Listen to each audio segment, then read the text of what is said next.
Anxious to step through the gate again, Major? Yes, I am. We all are. Would you like us to bring back anything special? No thanks. Groceries, new outfit, flatware? No, just yourselves in one piece, please. Dial it up. Be safe.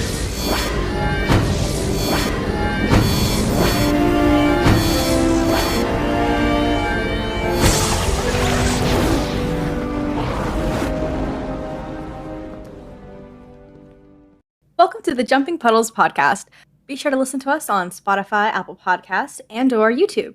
And follow us at Jumping Puddles Podcast on Tumblr and Instagram, and Jumping Pud Pod on Twitter. With me are my fellow co-hosts, Tor, Ash, and Australian Sam. Hi! Hi!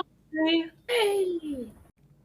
Alright, so today's episode we're going to be discussing is Season 1, Episode 6, Childhood's End. Woo. Shepard and the team visit a world where no one is over 24 years old because of a ritual suicide practice they believe keeps the Wraith at bay. Dun, dun, dun. Yeah. Dun, dun, dun, indeed. It sounds so depressing. Yeah, it does, doesn't it? And I feel like it is, but they don't treat it so heavy in the episode, so... Starting off Atlantis and like its morally dubious themes off strong. It's funny because it's the first time that I've watched this episode and that I realized that it's actually a religious cult of some kind. Like, the last time I watched it, I never realized that they had this strong belief that if they didn't commit suicide, that at the age of 25, they wouldn't get into heaven. And I was like, that's new. Yeah, I don't know. Yeah, because that's Never like the exact opposite of like Catholic belief, basically. And most religions on Earth where, you know, life is like the most sacred thing. But I found it really interesting the role that Rodney plays in this episode in regard to religion. Like, in the beginning, he's kind of the Daniel for a partially selfish reason. Like, he wants to visit whatever's causing, like, the EM field disturbance, so he doesn't want the kids to be mad. But he makes a point. Like, they can't just tell the kids, oh, you know, everything you believe is wrong, and we know better because we just came here, like, 5 seconds ago, and we have better technology than you. Like, they don't know the whole story. So it was weird seeing him in that position, because later on in, like, Sanctuary, and then again in Tau, he really... I didn't get this super religious vibe of them. I mean, they have this belief that the Wraith will come. And I felt like it was kind of overlapping this religious theme and that the Wraith would come. And only towards the end, when this... what's his name? Arius? When he totally goes off and wants to kill the two. And then I realized, okay, he's a religious fanatic, and they have this whole belief system built around that. But yeah. Sorry, I'm rambling. No, it's Oh, true. you're making such good points. Yeah. I imagine it would have been so difficult too, just showing up on that planet and finding out that that's what they were doing. Like, because for me personally, I'd be like, well, what the fuck are you doing? Like, you're children. Like, what do you know? Like, You'd be like John. literally. Like, why are you doing that? You're so young. Like, how do you know for certain that this is exactly what's causing a Wraith coming to your planet? Like, think about it a little bit more. Please stop committing suicide. You know. Anyway, that's just me. A lot of people had like a lot of the characters on that episode had a bit more self-control. John, what was John's stance again? Your stance, basically, I think. Anyways, he was very much Completely. like, don't you guys rebel in your culture like your kids? Of course, the rebel John would question why they don't rebel. Yeah. And he also tried to talk Karas out of committing this ritual suicide, and it worked in the end. Yeah. What I was thinking the whole time I was watching this was I was thinking of the Prime Directive they have in Star Trek, like don't interfere with other cultures and stuff. I was like, oh man, Stargate does that all the time. Yeah, like that they shit go does not somewhere. exist. No, not at all.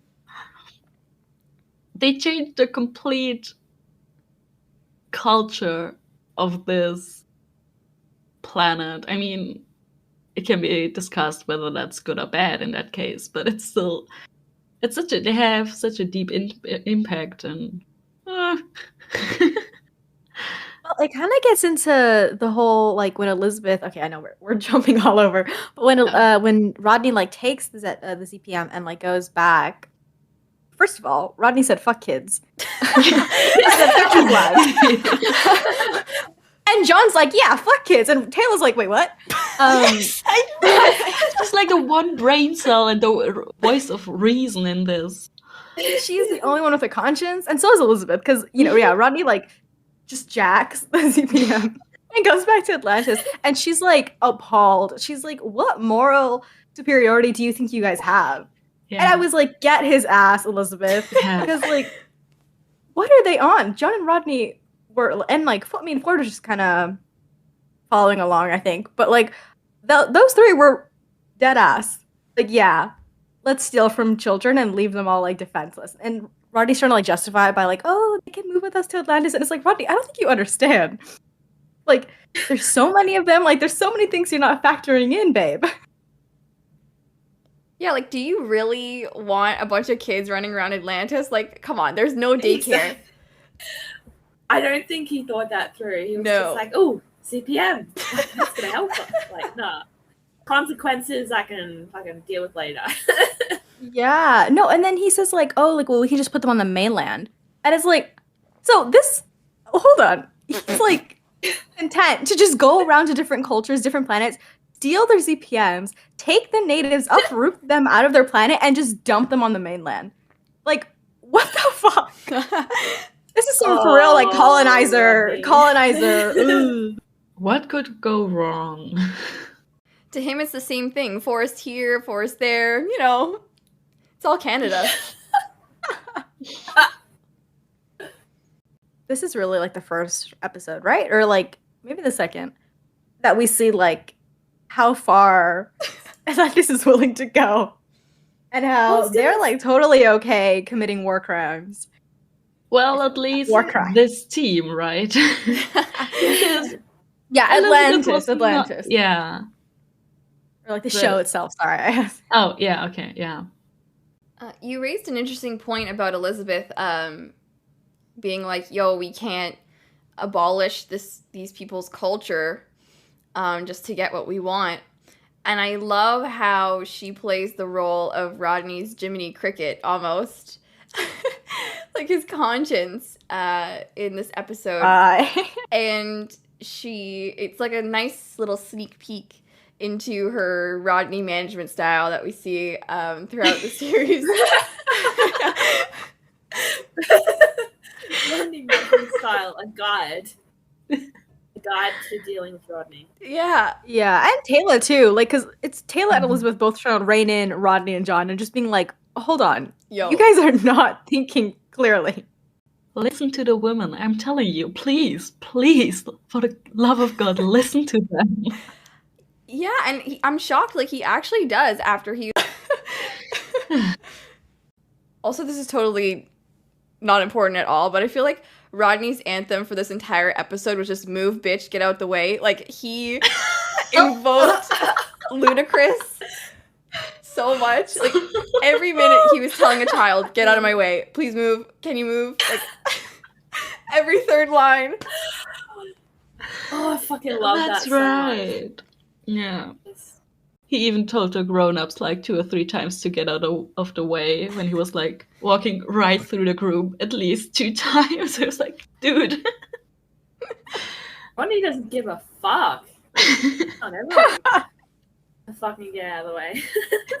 Especially in this episode too. I wrote down, I was like, Rodney is so fucking sassy the entire episode. Like his Mean Girl era kind of like jumped out a little bit for some reason. Like he was not having it. I don't think he has a lot of patience for children or younger people.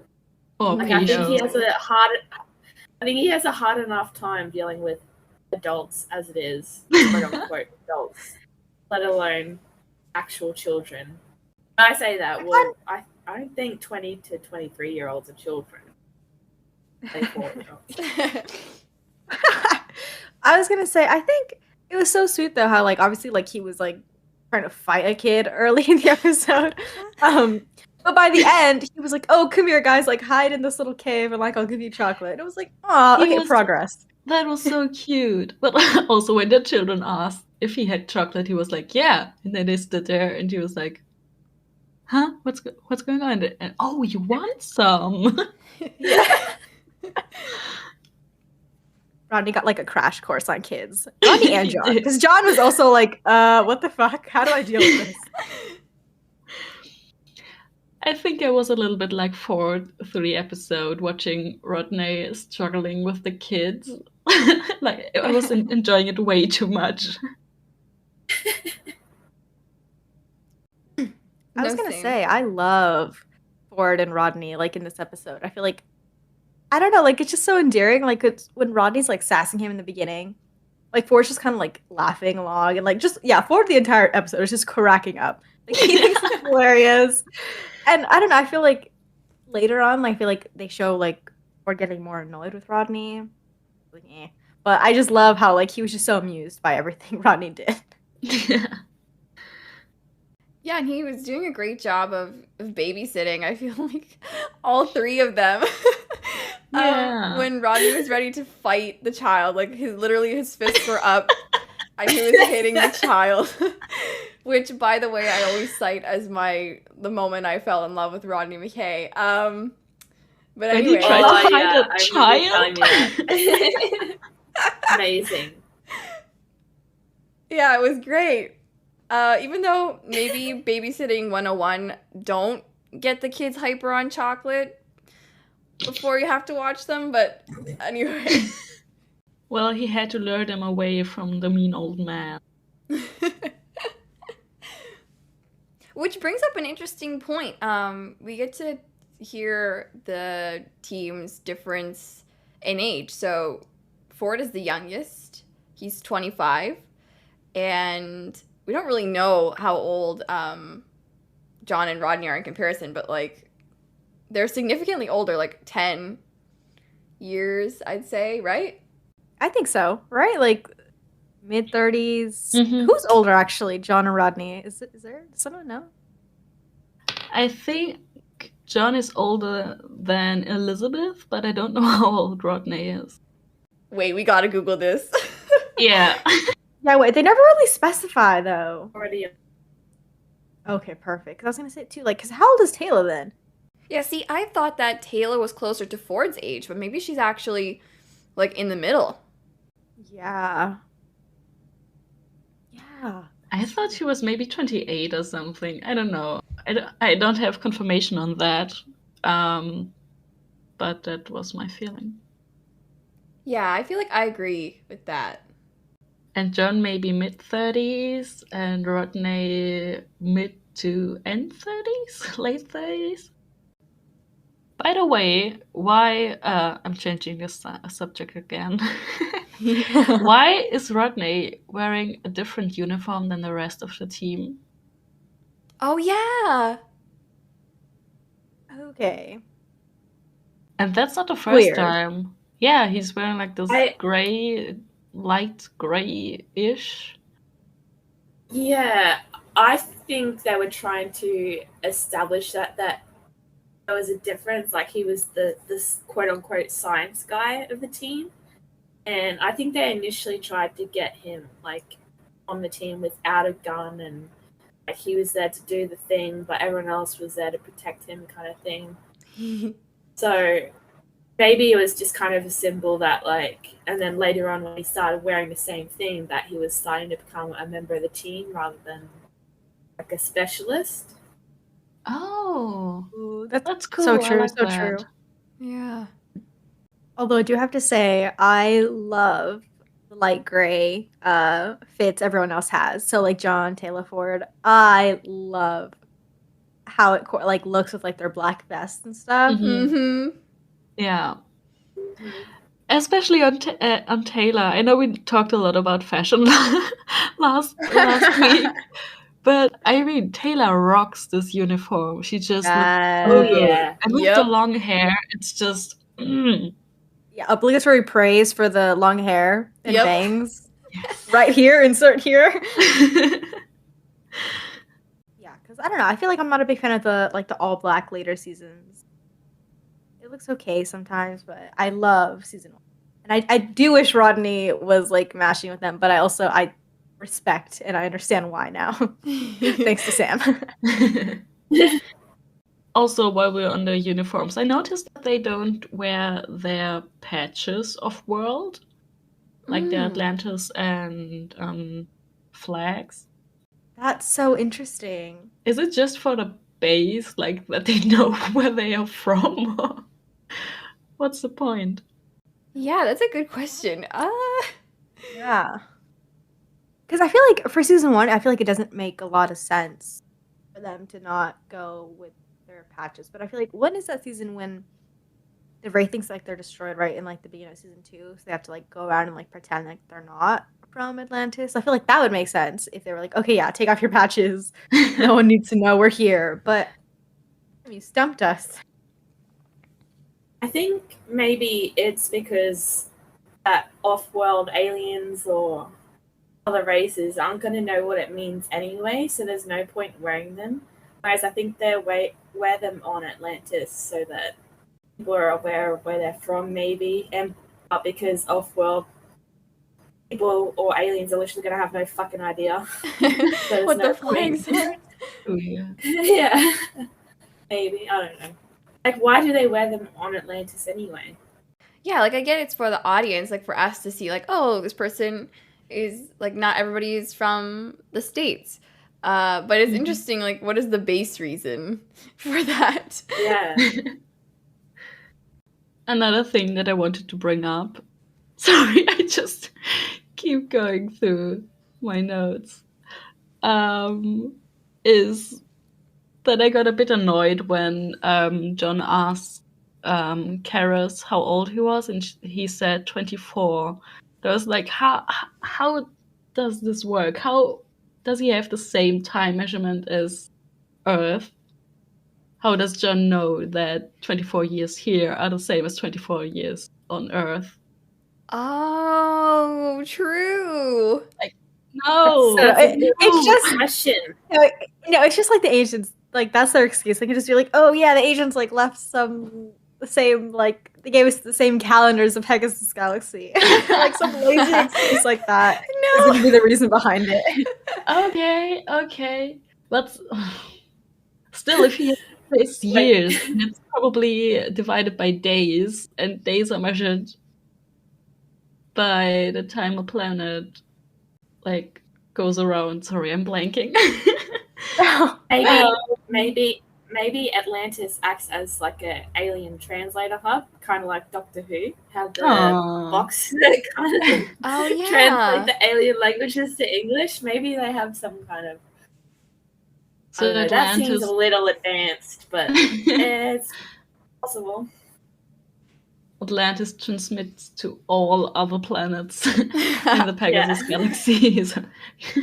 It's funny. They don't have an explanation for the year thing, but they do have an explanation for why all the planets look like Canada. And they basically just say that all planets that support life look the same, according to not an environmentalist, Rodney. Oh gosh. Fucking hell. I do wish they had played kind of more into like the alien thing. Because I mean, it kind of sucks when like they just end up going to another small little village that looks like medieval, and you're like, wait, what? How did we get here? Yeah. That's SG1, because SG1 did that a lot, and so I was like, okay, like there's like Wraith, like you think there'd be more like abstract, alien-looking things. I think a lot of that has to do with the budget as well. I don't think they have the money to like make these like heaps of different extravagant kind of sets. Mm. So And it must be makeup. cheaper for them just to. That's true, but I will say, I think SGU kind of fixed that problem. SGU, fun times. Speaking of budget, they saved a lot of money by not showing how the jumper crashed. Yeah. Cue the opening sequence. Cue the opening sequence. Yeah. I love seeing that big ass jumper though. Like when they use like the actual model. Oh, it's awesome. Just because I'm like, oh my god, like sometimes yeah, right? Like I forget how big it is. And I'm like, when I see them standing next to it, I'm like, oh my god, wait, that shit is huge. I want one. Hey! Oh, and this is the first episode we see that John has a horrible sense of direction. Wait, really? Yeah. Oh my god, yes! Like in the Janai episode. He has no idea where he's going to, right? Yeah, it's a recurring theme. That's so funny. Oh, that's amazing. He's such a dork. He is. But How do honestly, you not? sorry, go ahead. A-class pilot, but can't fucking. Yeah. Right? Come on, chosen one, put your back into it. Come on, Jeffrey, you can do it. Pave the way, put your back into it. The team would be so lost without Taylor. Yeah, thank God she took point. I also think it's so funny how Rodney mocks Ford for bringing the compass, and in the end, it shows him exactly where he wants to go. Yep. And he doesn't thank Ford either. No, he Of really course should, not. though. So sassy. Something I thought was kind of interesting was the whole like talk about like do the Wraith, like what do the Wraith do with kids? Because we don't really do we ever see them take kids? That's a good question. I'm trying to think back to the pilot and the calling scene, and I can't remember any babies. But Because I mean, like, it's probably just like a snack to them, right? They're like, all right, midday snack, let me grab a kid, So like, do they even take? What do they do with them if they do take them? Like, That's a good question. But also, when they cull on a human, don't they take the remaining years from them? yeah. oh, right. So kids would be more valuable then. Maybe. But also, I feel like kids who are still growing and stuff, maybe they wouldn't give as much energy. It sounds so cruel to talk about this. And it feels kind of wrong. But Also, like, they have to... I don't... To make sure that they have, crop, quote unquote, I guess they have to make sure that the children stay alive, because they have to at least reach, like, an age where they can have their own kids and then make more, because otherwise they're just gonna eat all of the all of the food. It would have been really interesting to see, like, this is so dark. This is so sad to talk about. But I think it would have been really interesting to see, like, maybe in, like, a later season, like, they find that, like, the Wraith are, like, starting to cull more children. And then, like, they find, like, one of these, like, they just find these kids in these ship. And, like, they're being raised to be, like, Wraith worshippers. That would have been so sad. They Oh my mentioned God. Wraith worshippers in this episode, and I was thinking, They do we did. ever see, like, actual Wraith worshippers on screen? I can't remember. Yes. We do. Yeah, Okay, cool. we do. I think in maybe season 3 or 4. I think some friends of Ronan Yeah, are yeah. Wraith worshippers, and we see those. Yeah. Oh, that's such a sad episode as well. Yeah. But yeah, I noticed that too, that in mentioned wraith worshippers, and that it was like gross or disturbing, and I was like, yep, you don't know what's coming you for wait. you. Yeah. Literally. Also, just kind of random, but that little wraith probe. Did we ever see that again? I don't think so. Damn. It looked like the Kino. It did. I was gonna say, yeah. Which would okay, but it would honestly kind of make sense because again, not to. I mean, spoiler warning for all 3 shows, obviously. But because don't like the ancients like they're the ones that like kind of made the wraith, right? Like on accident or something. Yeah. And then like the Kinos, which are like the little recording devices on Destiny on SGU, where like some of their oldest work. Yeah, it'd be interesting if like the wraith kind of like stole some shit from the ancients. Ooh. Reworked it. Yeah. Damn. It's almost Shakespearean. Like using your creator's weapons against them. Literally. Okay. Rodney mentioned Sam in the beginning, Oh, and I was sick. me too. Like, as soon as he talks about Sam, he falls back into this douchey kind of mood character that he was in SG1. And I was like, no, just stop, shut up. Yeah, I'm like, please, we're in Atlantis, give it a rest. And he's like, he like smiles after he says her name, but I was like, don't you smile. Yeah. Wipe it that was- smile off your oh. face. Oh, yeah, no. And they keep doing this throughout the show. They obviously thought it was funny, but it's not funny. Spoiler alert, it wasn't. Especially if you're a woman, like not to bring this into it, but like that is so uncomfortable. And on like I know like obviously they're not real characters, but just on like the principal, I get so uncomfortable every time. Like he doesn't be towards Sam. Like it's just really scary. The one thing that made that scene better, though, was John rolling his eyes in the pilot scene. Okay, yeah, I do appreciate John is always like, you're so fucking weird. Like he calls him out and he's like, this is creepy. John and Rodney, I really appreciated the little McShep crumbs that we got. One of them being the fact that John has started giving Rodney puddle jumper lessons, which I'm sure we're going to Right, that's fantastically. in this one, yeah. Yeah. I wish we got to see that more. I know! It would have been so funny to see that. Give me all the domestic Atlantis content. Right? Yes! Especially after what we saw in the Defiant one. Where like Rodney Yeah. was like struggling to fly the jumper or something, and he's like, don't let go of the control. Like if that's any like snapshot of what their training lessons would have looked like. Oh my god, I wish we saw it. So funny. Yeah, I would have wanted it to be a whole episode. Just that. Do you think Rodney accidentally almost crashed into a part of Atlantis while learning to fly the jumper? Probably. I don't think he can fly in a straight line. It's okay, we didn't need that spire anyway. Bye. I was gonna say, I was like, yes, we do. I was like, fuck the ancients, but let's keep their city, bro. That shit be laced with like all kinds of technology and stuff.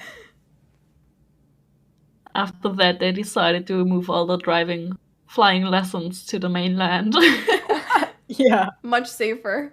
Only trees to worry about. Also, I think they mentioned this. Oh god, I'm confusing the episodes. Maybe last episode, but I forgot to bring it up, so let's talk about it now. They mentioned that the mainland is like the size of North America, or like the continent of North America. And I was like, wait, hold up, what? That's huge. Ginormous. It Too is much room huge. for activities. What the fuck? Crazy. Like, that is no wonder Rodney was like, yeah, let's just take all these kids and dump them there. Like, Oh my god, that is multiple countries. No, that's enough room for my house, I think. No other people around. Fantastic. Exactly. Oh, that's the dream. Like, I'm so surprised no one, or like there wasn't an episode dedicated to like someone building like a retreat there, so everyone could like take days off there. And it's just like a beach, like house or something. Oh my god, that would have been amazing. That's such a good idea. I mean, we know that John wanted to go surfing. Yeah. Yeah. Why didn't we see anyone going on the mainland in some episodes, like for on vacation or something? Right? Where is my beach episode? Yeah. Just them chilling. Also, there's like rarely any episodes of them taking vacation at all. Like it's just Sunday, right? Yeah. Yeah, and we all know how that ends. Oh. Horribly. But yeah, no. Give me the episode where all the team are just like trying to take a vacation on the mainland, and then some shit goes wrong, and they're stuck out there, and they have to like resort to like survival instincts, and like Kayla's the one in charge, and like Rodney's pissed. I want my horror-esque cabin in the woods. Ooh. Yes. Yes. Yes. Oh my god, I want it so badly. Make Elizabeth and Carson be there too, and like Zelenka. Like, just throw in everyone, please. bro. Oh god, we're on a huge tangent right now. I was gonna say, Let's is there keep really going. ever? I know. Let's just follow this path. Is there really ever an episode where it's like everyone, like Elizabeth, Carson, like like all together? Like, there's rarely episodes because All usually they're all together? split off. Yeah. Yeah. Especially No. Elizabeth, because Elizabeth is always on Atlantis, and when she leaves, it's And not to plug it already, but this is why Irresistible good. Because we I get actually, content with Elizabeth and Carson. I was gonna say, I actually have to back you up on that. I actually enjoy that episode and Responsible, like those two episodes. I actually really enjoy them. They're fun to watch. Okay, like it's stupid as fuck, but it's fun to watch. Yes. You know what? I Join just me. sorry, go ahead. You're right. Irresponsible is fun, but I have my problems with it. Well, I have one problem with it, Yeah. and What's the we'll get problem? to that. Lucius? No, you just like hint. Like, what is it? Please. Want me to tell you now? Okay, I'm going to tell you. Yeah. Please. Oh. Why would you kill Kolya in an episode with Lucius? What the fuck? Yeah. Someone please explain to me why this happened. This is supposed to be John Shepard's nemesis. His friggin', like, I don't know. Make your own analogy. And they killed him in that episode? Like, why? What were you thinking? Yeah. No.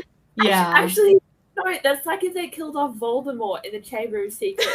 Okay, I get it. Yeah. I actually get that. Exactly. The tone of that episode kind of pisses me off. So that's why I'm not a big Irresponsible stan, but I will ride or die for Irresistible because that was just pure silliness. Like, there's no fucking Kolya dying in a shootout or like a Western. Like, oh god. I just cringe every time Lucius is on screen. Like, no. Oh, I think it's hilarious, personally. And with his 5 wives, like, no, just Okay. stop, Yeah. go, no. See, so how I would have fixed that episode is how, honestly, like, they're can I just say? Oh god, I don't want to say it. Actually, no, I'm gonna No, say it. say it. The writers were weenies. The writers were fucking pussies. Just make everyone be in love with Lucius. They had to be like, oh no, the guys feel admiration and the girls feel love. Like, oh, come on. Please. Equality. The Equality, homophobia bitch. jumped out. Yes. Yeah. Yeah, the homophobia jumped out for real. Because it would have been so, like, because, like, they all tease Carson and they're like, oh my god, like he's in love, and Carson's like, no, it's just admiration. But it would have been so funny if all the guys were in love too. Like, treat them the same if you're gonna do something like that. So I do get that criticism because it pisses me off, and I like to pretend in my mind they're all in love with Lucius. Oh, It just makes it funnier. Could have had. Oh, Yeah. Now that you said that, can you imagine? I know, and just like Actually, seeing like I fucking want to see Ronan like trying to bring flowers and trying to like seduce like Lucius. Like I want to see all the guys putting in effort. Oh my god. That would have been fucking hilarious. This just turned into like an irresistible episode. Yeah. Anyway, We should just rewrite every episode, really. Yep. at this point, we are. Yeah. That's what we're here for. Exactly. Oh, I could not agree with you more, Tor. Like, they could have... Why did they have to pick a comedic episode to end Collier? Why couldn't they have, like, an arc, build up to it, and just make it fucking insane instead of just, oh, yeah, he died in a cowboy shootout. Like, Right? so dumb. So dumb. I liked the setup. Like, I liked how, I don't know, Coley was picking on Rodney, and Rodney was, like, the damsel in distress, and everyone was like, no, shoot me first, not Rodney. But, like, it was dumb because they actually killed him. And I was like, no, can we, like, continue this theme, maybe? Like, I don't know, do something. Instead of killing him off in that episode, it was just not.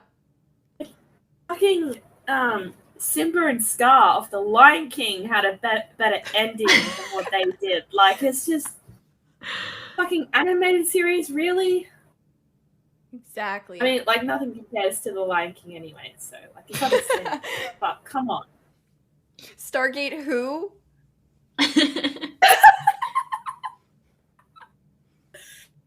Anyway, Childhood's End. Yeah, I know. What is it? Children's End. I think at this point, we've kind of said everything, right? Oh, I don't have anything else. another to add. Nick Shep crumb that I... have a few. Oh, yeah? Ooh, Yeah. Ooh, go Yeah. Basically, I found it hilarious in a very morbid way how when Rodney saves the day, he's like running, extremely out of breath, by the way, which same. Back to the group. And at this point, like, John is like holding Karis, who has just been shot in like the heart with an arrow. Not really, the heart. I'm just being Wrong dramatic. side, I think. Exactly. And he, like, first of all, the way they shot it is ridiculous. Like, the panning of, like, John whipping his head around and then Rodney running through the field, but also, like, just play Enrique Iglesias' hero over top of that, and I'll be a happy camper. Bye. But anyway, then when he actually gets there, John is like, "Are you okay? Like, you don't have a dying child in your arms while you're while Rodney is out of breath and you're asking if he's okay. Like, what?" Oh my god. John, I've never noticed that before. please. And he's not even being joking about it. He's being completely serious. And I'm like, why? Oh my god. Why are you like Priorities, this? John. Exactly. Do you actually think that Shepard would prioritize Rodney's life over a child? I think. Oh. Like, I mean, like, how fucking psychopath is he for Rodney, really? I don't know. Question that they never have an answer. Yeah, that's hard. You know, I was thinking about that throughout the episode because there is a lot of fic where people ask, like, basically what this episode was too afraid to ask, which is, what if the team encountered a hostile society comprised all of children and they had to shoot kids? Like, what if they were actually in that position where they had to shoot the children? Yeah. So, yeah, it raises an interesting question, and I kind of wonder what these characters would do in that situation. Like, Ford was ready to do what John said and shoot the children. I don't know about Taylor, But that's though. because he is always following orders, right? He's still pretty set on them. I don't think Taylor would have shot anyone. I can't Yeah, imagine her doing that. But I suppose the question is, though, like, if you yourself was in that situation, like, would you let a child kill you and all your friends because they have a gun and you can't shoot them back? Or would you take the chance to save all of your friends and your own life and shoot them back? Like, Yeah, I mean, it's really rough. Like in this episode, their weapons were kind of bad. I mean, they caused harm, obviously. We saw it with Karis, but I guess it felt kind of unbalanced because they brought guns to a knife fight, basically. yeah. Maybe if they were more evenly matched, like the kids did have firepower, I would say you're justified in using extreme force if it comes to that. Yeah. But I don't know. Like, It's really rough. I mean, like, if they started shooting at them with their bow and arrows and shit, like, I don't think it's justified to turn around and like spray them with a P90. Like,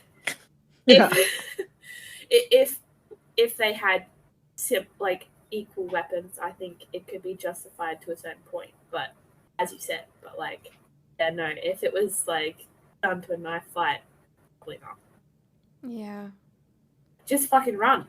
Like, if they start shooting you with arrows, just run. Yeah. I do think, though, like, okay, like just for example purposes, like, let's say, like, they did have, like, more advanced technology. I feel like John would still not, like, shoot or do anything until, like, Ford, Taylor, Rodney was hurt. Then I think John would go, all gloves are off, baby, and he would just go full on Yeah. to get his team out of there. If anything, they probably wouldn't shoot to kill them. It would be like shoot them in the legs or something like that. Yeah, There that's what I was Incapacitate thinking. them. Yeah. There was okay, so one of the writers, Joseph, right? He posted like the season 6, like what would be episodes, right? And I think if I remember correctly, there was one titled like they wanted to do like a Children of the Corn type situation. Can you explain that a bit? Well, okay, let me look it up actually, because I know it's like a famous movie, right? Like the Children of the Corn. Okay, I've never heard of it, so. Oh, okay. That's why I'm asking. It's let's see, okay, yeah, so it's a story about a couple who ends up in an abandoned Nebraska town that is inhabited by a cult of murderous children who worship a demon. Yeah, so it's like that sort of like story that like, oh, like what if like the children were kind of like the villains. Oh, so if I remember correctly, I do think he had in his notes that one of the episodes they were kind of flirting with the idea of having a Children of the Corn type thing. So I don't know, maybe that episode would have like gone more in depth. I think it's a continuing theme. I think it's just something they're afraid to do. They were afraid to do with John. Like, I remember reading behind the scenes stuff on Miller's Crossing and how the writers and even Joe were kind of worried about how it would be perceived by audiences, like the way John acts in that episode. And I feel like, him having to be in a position to kill a child to save one of the members of the team would be sort of similar, like morally gray situation. So I think they were just afraid to really go all in with that aspect of his character, because I feel like it is just a part of his moral code, his ethics, where he prioritizes, sentimental to say, but his family over other people, even if they are children. Slytherin John for the win. His family. Okay, actually, I did find the description of that episode, the would-be episodes. Let me just read that out loud, in case anyone is interested. Mm-hmm. So he says, this was a story I pitched in early season 5 that involved our team on the dead list coming across a seemingly empty ship. They board, and while searching the darkened interior, discover a group of children in stasis. They revive the kids, who explain that they are en route to a planet where they were to be reunited with their parents, colonists who had completed work on a new satellite community. The children are welcomed aboard and are being ferried to their destination when a mysterious ship appears and opens fire on the Deathless. Our heroes try to outpace their pursuer, and as a game of intergalactic cat and mouse ensues, the team begins to suspect their young passengers may not be as innocent and as harmless as they seem. Damn. That would have been cool. Mm-hmm. Yeah, wait, now I'm actually really mad. Oh, that wasn't in season 5. What? Damn. We could have had it all, guys. I mean, if it wasn't going to be in season 5, it was going to be in season 6, so that hurts. Shoot. And I like the idea of it being on a spaceship because it kind of has like 2001 Space Odyssey, like claustrophobic vibes too. Just adds to the tension, you know? And I think it would have been really interesting because, like, see the season 5 team being put in that situation. Because I feel like by that point, they're so, I want to say, like, weathered down and tired, but, like, a little bit. Like, they're kind of getting jaded by that point. Yeah. Like, when you look at them in season 5 as compared to season 1, like, it's almost like night and day, especially with John. Oh, yeah. And they've already suffered huge losses at that point, too. So they would be even more, I feel like, protective. Like the mother bear comes out.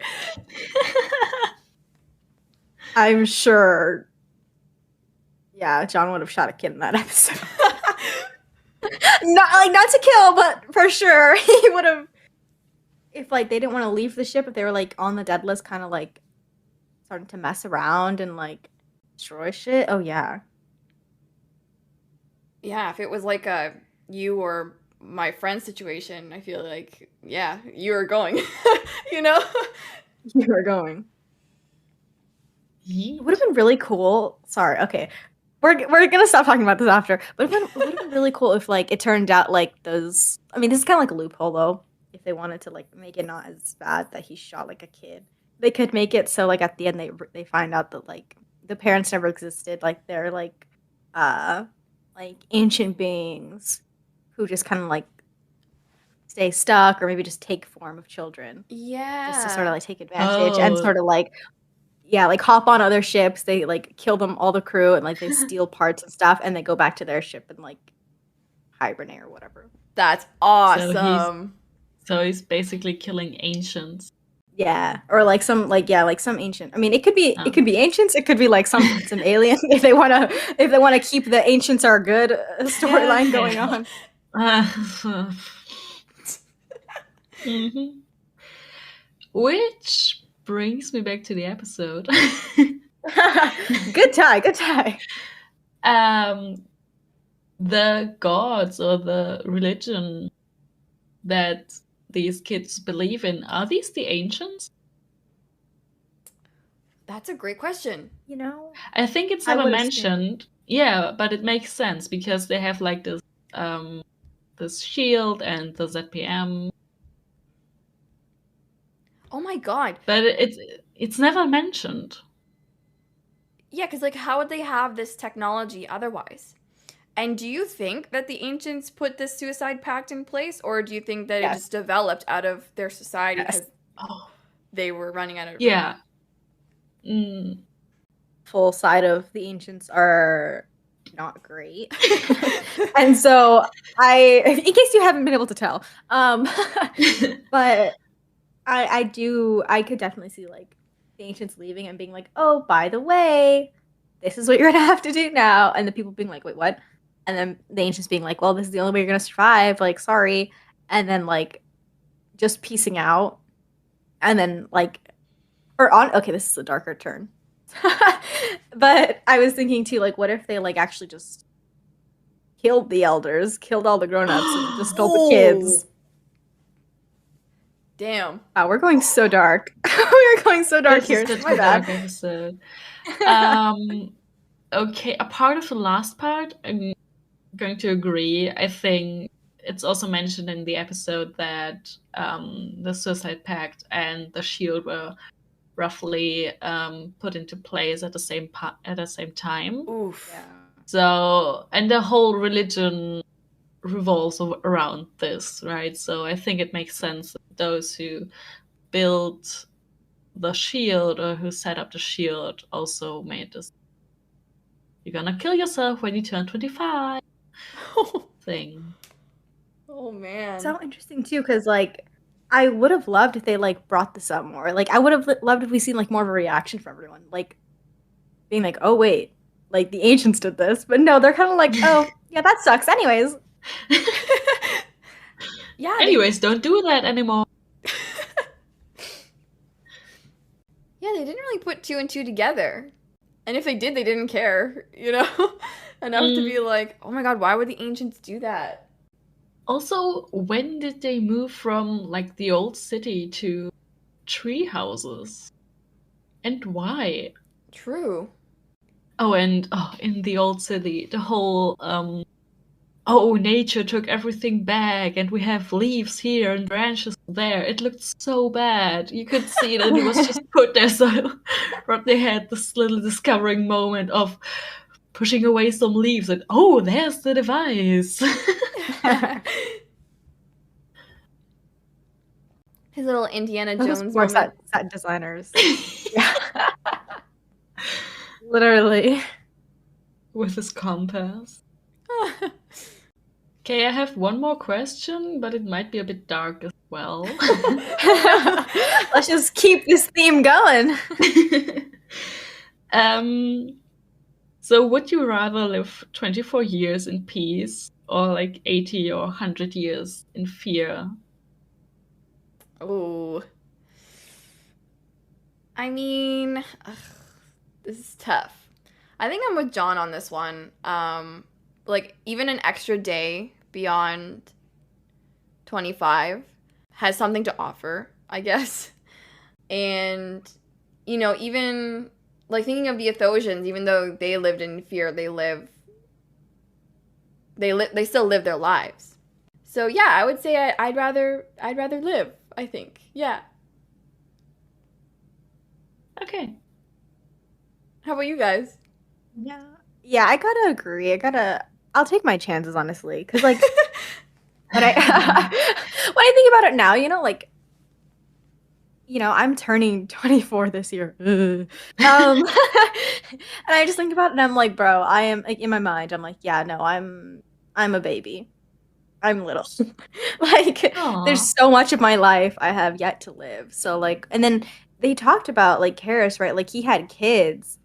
He already had kids, and like Crazy. they were in a separate camp, like just being raised somewhere else or something. And I was like, yo, first of all, how many? Second of all, how young were you when you started? Like, I had so many questions.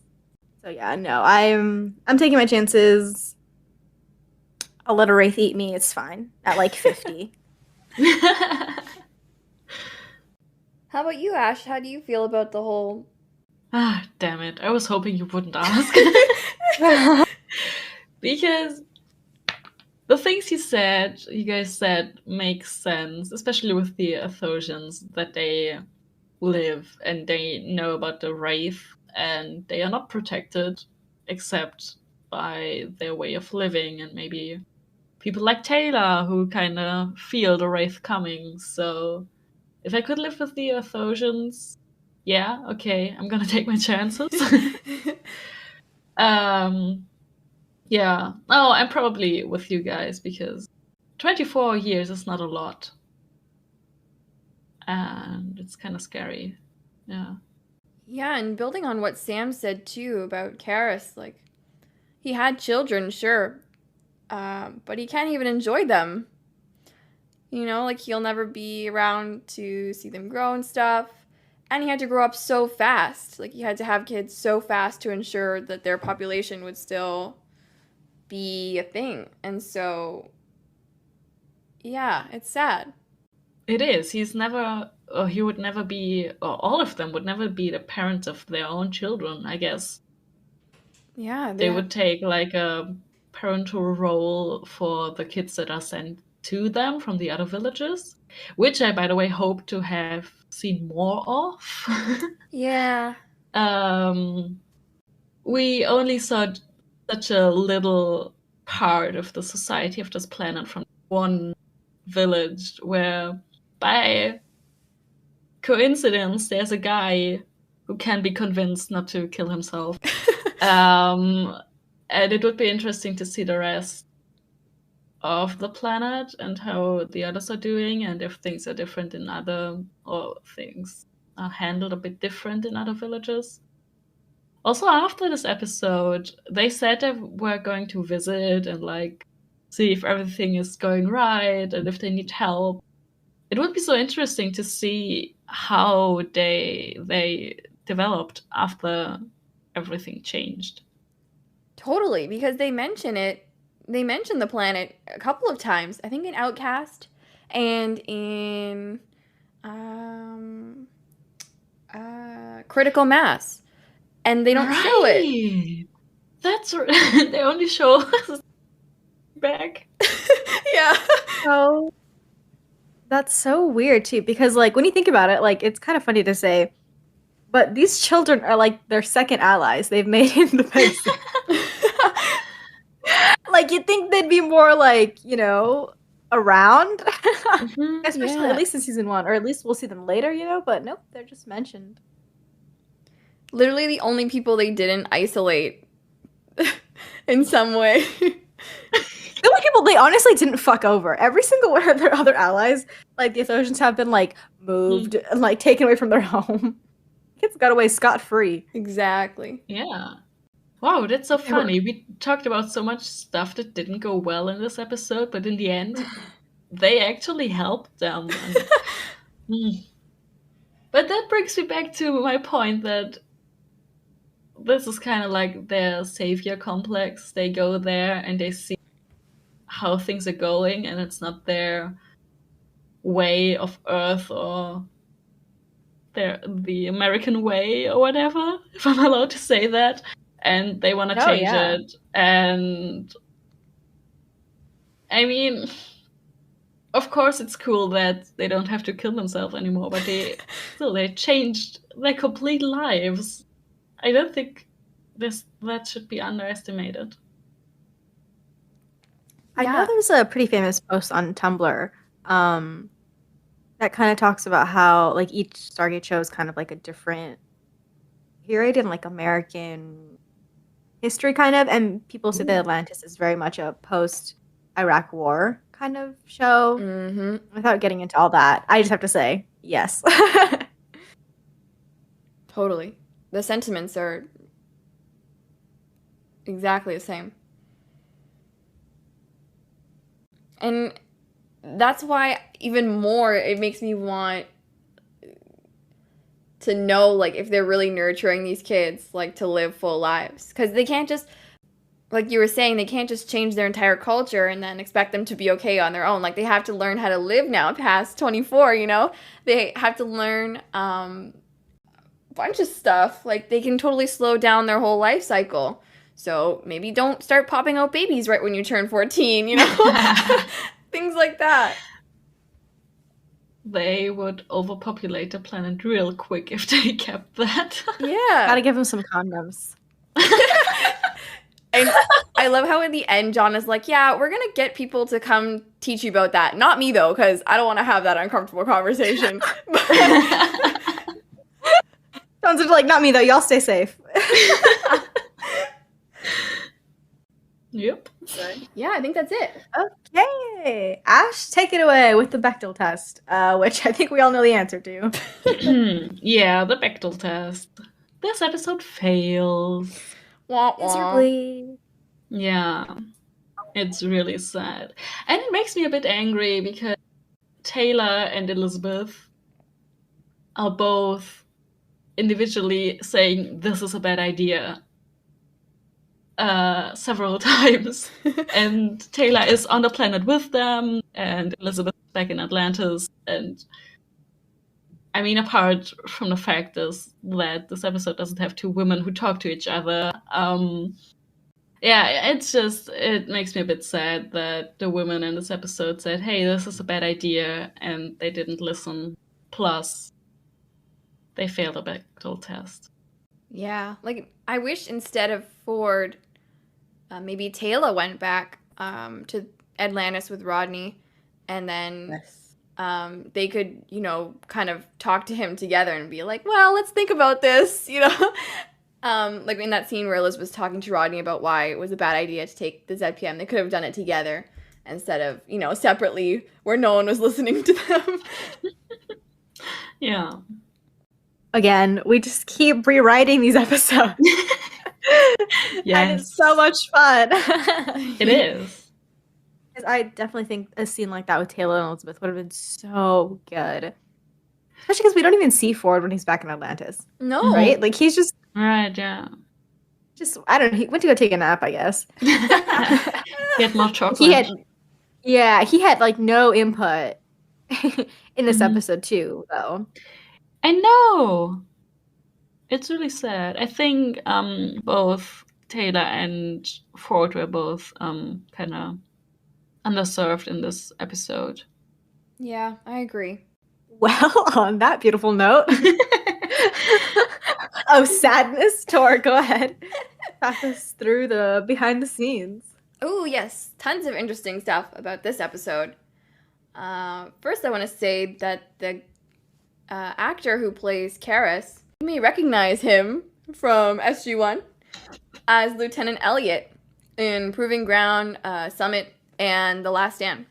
It took me so long to realize that. I knew that I knew this actor, but I think I didn't figure it out. I knew it before today, or because I watched this before I watched this episode this time, but it was like it took me years to realize, hey, that's the guy from SG-1.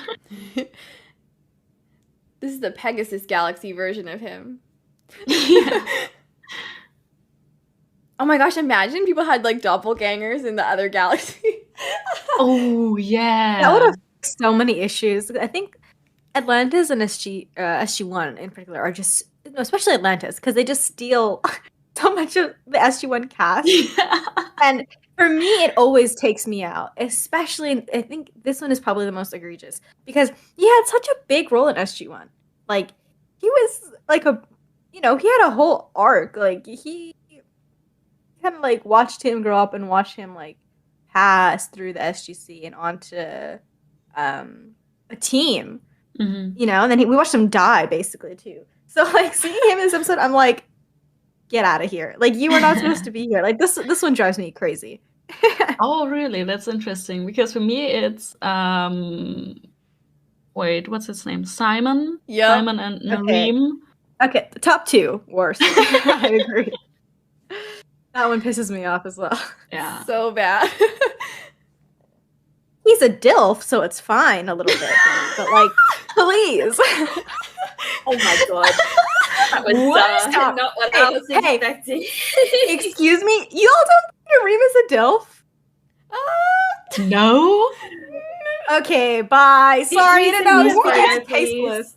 Hang on. Come Can you send me a on. photo, please? Because I don't I'm know set. who- Yeah. No, oh my gosh, you guys! I cannot believe you don't think he's a DILF, especially in SG-1. I He's was like, not a oh, dad. Yeah, okay, but, but like, the DILF concept means still applies. yeah, the concept still applies, especially in SG-1. I think major DILF vibes for me. Oh, I want to know now. Let's see, look. I am not alone. No, you know what? Fuck you guys. I'm not alone in this. Don't make me feel weird about it. I know I'm not alone with this. Let me tweet this shit out. I get all the Nareem snips with me. We ride at dawn. I like Nareem, but okay. Wow. Okay, you just blew my mind a bit. Okay, hang on, Sam. I'm Yeah, I sorry. I have to back out here. I can't agree. Oh, Bye. no. Bye. Bye. Tasteless. God, Tasteless. like, Go back oh, and watch his episodes on SG-1. Okay, oh, I will say, no. I will concede a little bit here. He is a little, by the end, he gets a little creepy. Like, all of Sam's men just become obsessed with her for some reason and turn Mhm. creepy. So he gets a little creepy. But his first episode, where he's an alien, and like, Sam gives him the cat, and That's it's like, so "Ooh, this cute. is fun. Will I see you again? Come on. Bye. Bye, DILF. Sorry. Don't apologize. It's okay. All right, Nareem Sims. I apologize. Can you guys for come- making fun of you? Sorry. No, that's okay. But all the Nareem Sims, whoever's listening, if you're a Nareem Sim, can you like comment or something and just let me know so that we can overpower these three and let our voice be heard? Hey! I like Nareem, okay? I don't think I would fuck him, but I like him a lot. No, I wouldn't. He would take care of you. He would. And he So would nice. use your voice as his Okay, whatever Siri. that was weird. I don't want him to do that, actually. I would start running through the hill. Anyways, though. Okay. Tor. That's a tour. Sorry. Jesus. I'll give it to you that I watched Atlantis first, so I saw him as Simon first, so I guess maybe that's why I'm like, meh. But Okay. we'll get there. Yeah, I don't love him as Simon as much. I mean, like, he's fine. But I No. think Nareem No, is he's for not. me. Oh, okay. Well, I don't really remember him that well. Maybe it's just my Nareem glasses just blinded me from looking at him like that. But Nareem Stan. Anyways, go ahead. Oh, Elizabeth's fucking other half. I see. Mm-hmm. Yeah. So Yeah, still no. Anyway. Wait, what did Tor say? Are you yay or nay? I'm a nay. She's nay. She's nay. Okay. Yeah. Because Simon, Awesome. and we're gonna get into that. Oh yeah, no, I'm not talking about Simon. Not Yeah, Simon. yeah. Nareem. You're okay. Nareem. You're off the hook. Yeah. Thank you.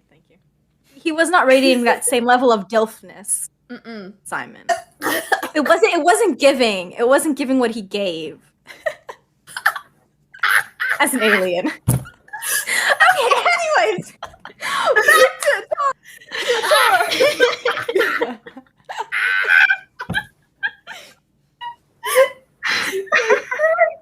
My poor throat.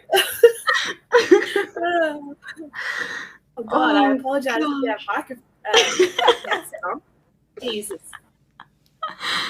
I couldn't control what was just coming out of my I've been laughing for the last 5 minutes. Oh, Sam, we love you so much. Mm-hmm. We do. To reassure you, we love you so much. I love you guys too. That was so funny.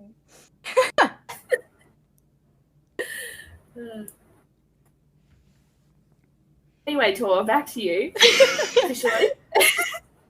Yes, more trivia.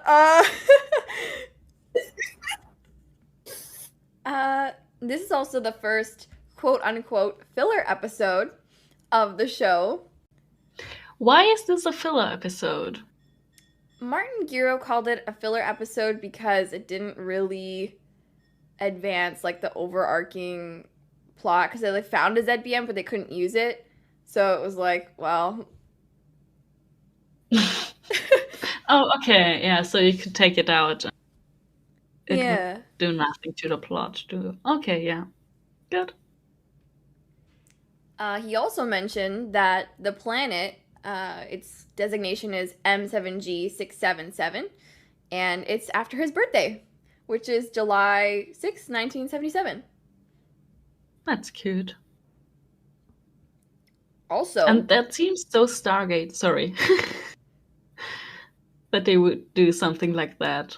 yeah, I think just other put writers have themselves- done it too.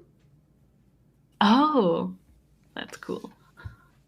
I think Paul did it, I think. I can't remember what episode, though. I think it was an SG-1 one.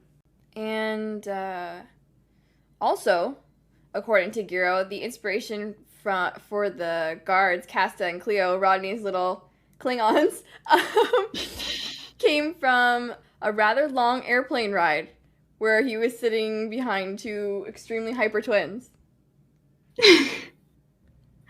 That's so funny. Most interestingly, I think, there was a scene in this episode that was cut, and it involved Shepard being stoned by the children. I need it.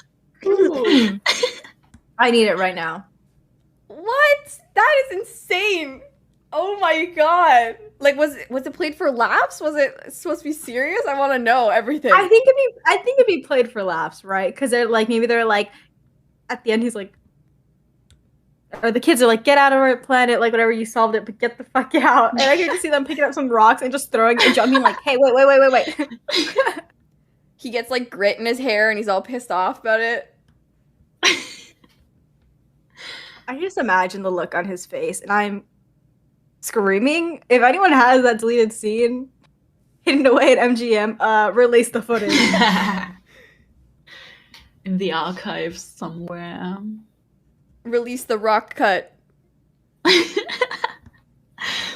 rock cut. According to Rachel, When you say stone... Oh, sorry. Go ahead. No, you go. Oh, no, I was just gonna say, like, when you say stoned, it sounds so scary. Like, we're, like, dreaming up, like, all these, like, comedic little moments. And, like, watch the actual, like, scene be, like, bad. Like, they're like, get out. Like, actually trying to stone him. Yeah. I'm thinking, like, biblical times, horrific stonings. Like, oh my god. There are two different point of views here. My mind just And we goes may never there. know which is the right one. I'm pretty sure it still happens, actually. Someone was telling me about it a while ago. It True. still happens in some countries. Ugh. Oh, bye. Yeah, and I blame all the angst fanfiction that I read for making my mind go there. But also I blame Rachel because she said that Joe actually got hit in the head with a rock during the scene. So Ow! Oh my god! Fucking brain injury on the 3rd episode. yeah, imagine your They lead use, like, actor real... gets wiped out. Oh. Episode 6. Why would they use real rocks? It's this episode. Maybe they thought the kids had really crappy aim, and so they wouldn't actually hit him, but they totally did. Like, make, like, some fake rocks. I don't know. Like, make some plastic or, like, you know, paper mache that Rubber shit. ones. Yeah. Yeah. 100%. Styrofoam exists. The whole gonna say, ruins like, are from those- styrofoam. Those, like, little stress ball things. Like, just paint them to look like rocks and then throw it at them. They don't hurt unless you really peg it. And my last interesting tidbit is that this episode won several awards for Atlantis. What the fuck? Yeah. A My filler. thoughts exactly. What for? Let's see. So they won, I think, 3 awards. One at the Chicago International Film Festival. It was a silver plaque for special achievement in directing for David Winning. Interesting. Okay. Then they won New York Festival's bronze medal for TV programming action adventure. And the World Fest Houston Platinum Award for directing again, David Winning. Okay. I feel like I need to rewatch the episode now and pay more attention to the camera. I think I actually noticed a few cool shots that I can't recall right now, but I know that I noticed them. So I think I can get behind that, but action? Okay. Yeah, right?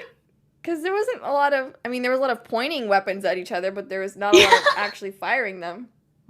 Yeah. All right, and what a chaotic episode. So, yet again, we talked about, we did actually talk about the episode more, I think, We did. as compared to last Towards the end. yeah. The highs, the depressing lows, all of the random in-betweens. Thanks for joining us, DILFs. everyone. DILFs. An important conversation we will be circling back to at some point. Oh yeah, Um, we're never letting it down. DILFs and MILFs, all welcome.